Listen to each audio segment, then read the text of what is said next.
FCRA നിയമ ഭേദഗതിയുമായി ബന്ധപ്പെട്ട വിവാദങ്ങൾ ഇനിയും അവസാനിച്ചിട്ടില്ല.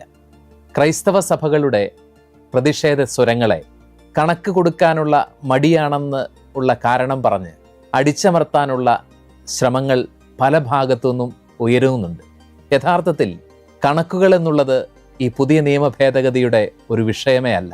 കാരണം ഓരോ വർഷവും ഡിസംബർ 31 മുൻപ് വരവ് ചെലവുകളുടെ കൃത്യമായ കണക്കുകൾ കേന്ദ്ര ആഭ്യന്തര മന്ത്രാലയത്തിന് സമർപ്പിക്കാതെ അടുത്ത വർഷത്തേക്കുള്ള FCRA ലൈസൻസ് ലഭിക്കുകയില്ല എന്നുള്ളതാണ് യാഥാർത്ഥ്യം.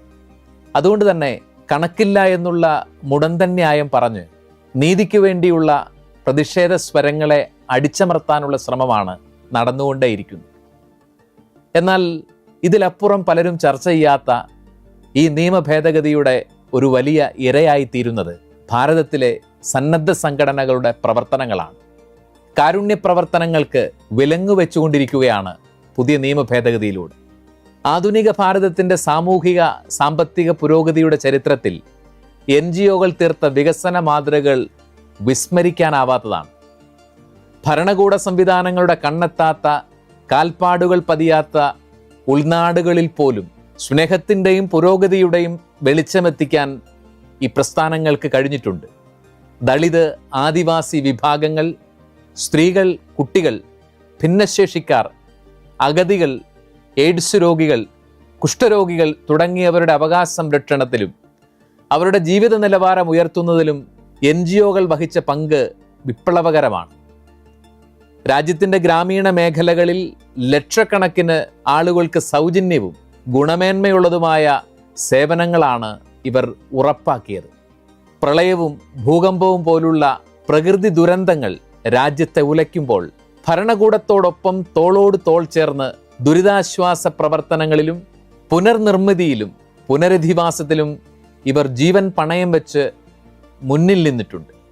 മാത്രമല്ല, വിവരാവകാശ നിയമം, വിദ്യാഭ്യാസ അവകാശ നിയമം തുടങ്ങിയ ജനകീയ നിയമങ്ങൾക്ക് ജീവൻ നൽകിയത് സന്നദ്ധ സംഘടനകളുടെ നിരന്തരമായ സമ്മർദ്ദവും ഗവേഷണങ്ങളുടെയും ഫലമായിട്ടായിരുന്നു. ഇന്ത്യയിലൊട്ടാകെ 17,000-ഓളം NGOകൾ ഉണ്ടെന്നാണ് കണക്കുകൾ. ഇവയിൽ 5,000-ൽ താഴെ മാത്രം NGOകളാണ് ക്രൈസ്തവ സഭകളുടെ മേൽനോട്ടത്തിൽ പ്രവർത്തിച്ചു വരുന്നത്.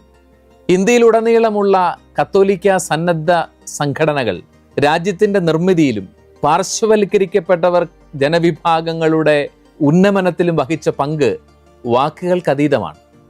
അത് കേവലം ഉപരിപ്ലവമായ ഒരു സേവനം മാത്രമായിരുന്നില്ല, മറിച്ച് ഭാരതത്തിൻ്റെ നട്ടെല്ലായി മാറിയ ആതുര ജീവകാരുണ്യ ശൃംഖലയായിരുന്നു. Caritas India, CHAI, diocesan social service സൊസൈറ്റികൾ, മിഷണറീസ് ഓഫ് ചാരിറ്റി തുടങ്ങിയ നിരവധിയായ സന്നദ്ധ സംഘടനകളാണ് കത്തോലിക്ക സഭയുടെ കീഴിൽ പ്രവർത്തിച്ചു വരുന്നത്. എന്നാൽ വിദേശ സംഭാവന നിയന്ത്രണ നിയമത്തിൽ കേന്ദ്ര സർക്കാർ സമീപകാലത്തായി വരുത്തിയ കർശനമായ ഭേദഗതികൾ രാജ്യത്തെ ഈ സന്നദ്ധ മേഖലയുടെ സുഗമമായ പ്രവർത്തനങ്ങൾക്ക് മേൽ കരിനിഴൽ വീഴ്ത്തിയിരിക്കുകയാണ്. വിദേശ ഫണ്ടുകളുടെ ദുരുപയോഗം തടയുക എന്ന ന്യായീകരണത്തോടെയാണ് സർക്കാർ ഭേദഗതികൾ കൊണ്ടുവന്നതെങ്കിലും ഇതിലെ പല നിർദ്ദേശങ്ങളും പ്രായോഗികമായി സംഘടനകളെ ശ്വാസം മുട്ടിക്കുന്നതും ജനാധിപത്യ മൂല്യങ്ങളെ ഹനിക്കുന്നതുമാണ്. വിദേശത്ത് നിന്ന് ഫണ്ട് സ്വീകരിക്കുന്ന ഒരു വലിയ NGOയ്ക്ക് അടിത്തട്ടിൽ പ്രവർത്തിക്കുന്ന ചെറിയ സംഘടനകൾക്ക് ആ ഫണ്ട് പങ്കുവയ്ക്കാൻ ഇനി മുതൽ സാധിക്കാത്ത വിധമാണ് നിയമനിർമ്മാണം. ഇന്ത്യയിലെ ഉൾനാട് ഗ്രാമങ്ങളിൽ പ്രവർത്തിക്കുന്ന ചെറുകിട സംഘടനകൾക്ക് നേരിട്ട് വിദേശ ഫണ്ടിന് അപേക്ഷിക്കാൻ സാങ്കേതികമായ അറിവോ പശ്ചാത്തലമോ പലപ്പോഴും ഉണ്ടാകാറില്ല. അവർ വലിയ സംഘടനകളുടെ സാമ്പത്തിക സഹായത്തോടെയാണ് ജീവശ്വാസം കണ്ടെത്തിയിരിക്കുന്നത്. പുതിയ നിയമം ഈ സഹായം നിർത്തലാക്കിയതോടെ ആയിരക്കണക്കിന് ചെറുകിട ഗ്രാമീണ NGOകൾക്ക് പൂട്ടുവീഴുകയാണ് ഉണ്ടായത്. ഗ്രാമങ്ങളിലെ വികസന പ്രക്രിയകൾ തന്മൂലം നിശ്ചലമായി. മറ്റൊരു പ്രധാനപ്പെട്ട വെല്ലുവിളി ഭരണപരമായ ചെലവുകൾ 20% വെട്ടിച്ചുരുക്കുന്നതോടെ വിദഗ്ധരായ ജീവനക്കാർക്ക് കൃത്യമായ ശമ്പളം നൽകാനോ ഓഫീസ് സംവിധാനങ്ങൾ മുൻപോട്ട് കൊണ്ടുപോകാനോ കഴിയാത്ത അവസ്ഥയിലാണ് NGOകൾ. ഇത് ജീവനക്കാരുടെ എണ്ണം കുറയ്ക്കാനും സേവനങ്ങളുടെ ഗുണനിലവാരവും വ്യാപ്തിയും ഗണ്യമായി ചുരുക്കാനും സംഘടനകളെ നിർബന്ധിതരാക്കുകയാണ്. ഇന്ത്യയുടെ ഏത് കോണിൽ പ്രവർത്തിക്കുന്ന സംഘടനയായാലും വിദേശ സഹായം സ്വീകരിക്കാൻ ന്യൂഡൽഹിയിലെ സ്റ്റേറ്റ് ബാങ്ക് ഓഫ് ഇന്ത്യയുടെ പ്രധാന ശാഖയിൽ മാത്രമേ അക്കൗണ്ട് തുറക്കാനാവൂ എന്നുള്ള ഒരു നിയമം പ്രായോഗിക ബുദ്ധിമുട്ടുകളുടെ മലവെള്ളപ്പാച്ചിലാണ് സൃഷ്ടിക്കുന്നത്. ഇതിന്റെ ഫലമായി കോടിക്കണക്കിന് രൂപയുടെ വികസന പദ്ധതികളാണ് പാതി വഴിയിൽ നിലച്ചുപോയത്. ലൈസൻസ് റദ്ദാക്കപ്പെടുകയോ പുതുക്കാതിരിക്കുകയോ അല്ലെങ്കിൽ സ്വയം ഉപേക്ഷിക്കുകയോ ചെയ്യുന്ന സംഘടനകളുടെ വിദേശ ഫണ്ടും അതുപയോഗിച്ച് നിർമ്മിച്ച സ്വത്തുക്കളും സർക്കാർ നിയമിക്കുന്ന ഒരു ഡെസിഗ്നേറ്റഡ് അതോറിറ്റിക്ക് കീഴിലാകും എന്നുള്ളതാണ് നിയമ ഭേദഗതിയിലെ ഏറ്റവും ഭീകരമായിട്ടുള്ള വ്യവസ്ഥ. ഈ സ്വത്തുകൾ പിന്നീട് വിൽക്കാനോ മറ്റ് സർക്കാർ സംവിധാനങ്ങൾക്ക് കൈമാറാനോ ഉള്ള പൂർണ്ണമായ അധികാരം സർക്കാരിലാണ്. വിദേശ ഫണ്ടിനൊപ്പം ഭാഗികമായി ആഭ്യന്തര ഫണ്ട് കൂടി ചേർത്ത് വാങ്ങിയ സ്വത്തുക്കളാണെങ്കിൽ പോലും ഇവയും പൂർണ്ണമായി കണ്ടുകെട്ടാൻ പുതിയ നിയമം വ്യവസ്ഥ ചെയ്യുകയാണ്.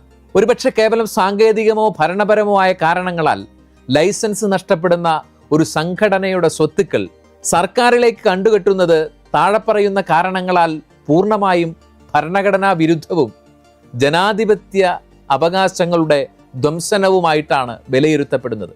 ഇന്ത്യൻ ഭരണഘടനയുടെ അനുച്ഛേദം 300A പ്രകാരം കൃത്യമായ നിയമ നടപടികളിലൂടെ അല്ലാതെ ഒരാളുടെയോ ഒരു സ്ഥാപനത്തിൻ്റെയോ സ്വത്ത് പിടിച്ചെടുക്കാൻ ഭരണകൂടത്തിന് അധികാരമില്ല.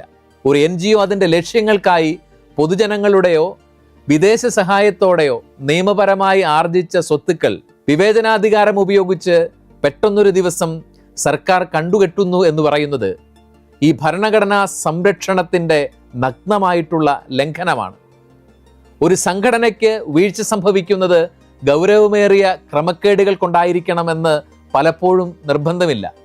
ചിലപ്പോൾ അപേക്ഷ സമർപ്പിക്കുന്നതിലെ ചെറിയ പ്രായോഗിക താമസമോ സാങ്കേതികമായ പിഴവുകളോ ആകാൻ കാരണം.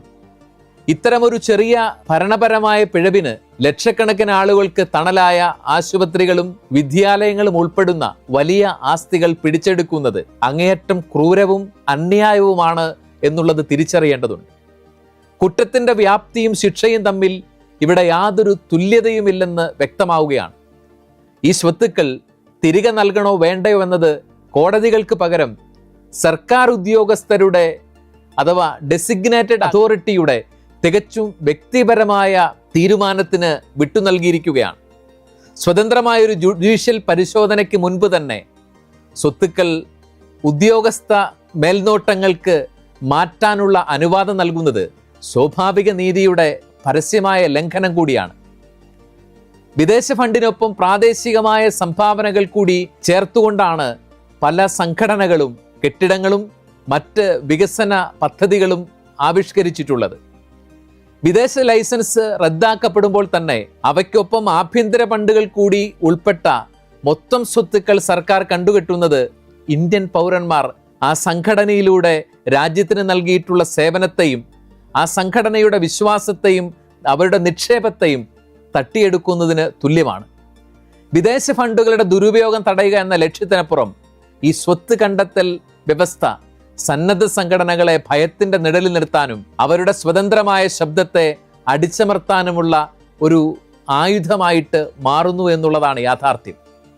വിദേശ സഹായത്തോടെ നടന്നിരുന്ന സൗജന്യ ശസ്ത്രക്രിയകൾ, ഡയാലിസിസ് കേന്ദ്രങ്ങൾ, വിദ്യാഭ്യാസ കേന്ദ്രങ്ങൾ, ആതുര ശുശ്രൂഷ കേന്ദ്രങ്ങൾ എന്നിവയെല്ലാം ഇന്ന് കടുത്ത സാമ്പത്തിക പ്രതിസന്ധിയെ അഭിമുഖീകരിക്കുകയാണ്. സർക്കാർ സംവിധാനങ്ങൾക്ക് ഒറ്റയ്ക്ക് ഈ ശൂന്യത നികത്താൻ കഴിയില്ലെന്നിരിക്കെ ഈ നിയമങ്ങളുടെ ആത്യന്തികമായ ഇരകൾ രാജ്യത്തെ ദരിദ്രരും പാർശ്വവൽക്കരിക്കപ്പെട്ടവരും സാധാരണക്കാരുമായ ജനവിഭാഗങ്ങളാണ്. സുതാര്യതയും ദേശീയ സുരക്ഷയും ഉറപ്പാക്കാൻ നിയമങ്ങൾ ആവശ്യമാണെന്നതിൽ തർക്കമില്ല. എന്നാൽ നിയമത്തിന്റെ അമിതമായ നിയന്ത്രണങ്ങൾ രാജ്യത്തെ ഏറ്റവും വലിയ ജനകീയ പങ്കാളിത്ത പ്രസ്ഥാനങ്ങളെ തളർത്താൻ ഇടയാക്കരുത് എന്നുള്ളതാണ് ഓർമ്മിപ്പിക്കാനുള്ളത്. ജനാധിപത്യത്തിന്റെ കാവലാളുകളായും പാർശ്വവൽക്കരിക്കപ്പെട്ടവരുടെ ശബ്ദമായും പ്രവർത്തിക്കുന്ന സന്നദ്ധ സംഘടനകളെ ശ്വാസം മുട്ടിക്കുന്നത് ആധുനിക ഭാരതത്തിന്റെ സമഗ്ര വികസനത്തിന് കനത്ത തിരിച്ചടിയാണ്. സന്നദ്ധ മേഖലയെ ഒന്നാകെ സംശയദൃഷ്ടിയോടെ കാണാതെ രാജ്യ പുരോഗതിയിലെ പങ്കാളികളായി കണ്ട് നിയമങ്ങളിൽ പ്രായോഗികമായ ഇളവുകൾ വരുത്തുകയാണ് ഭരണകൂടം ചെയ്യേണ്ടത്.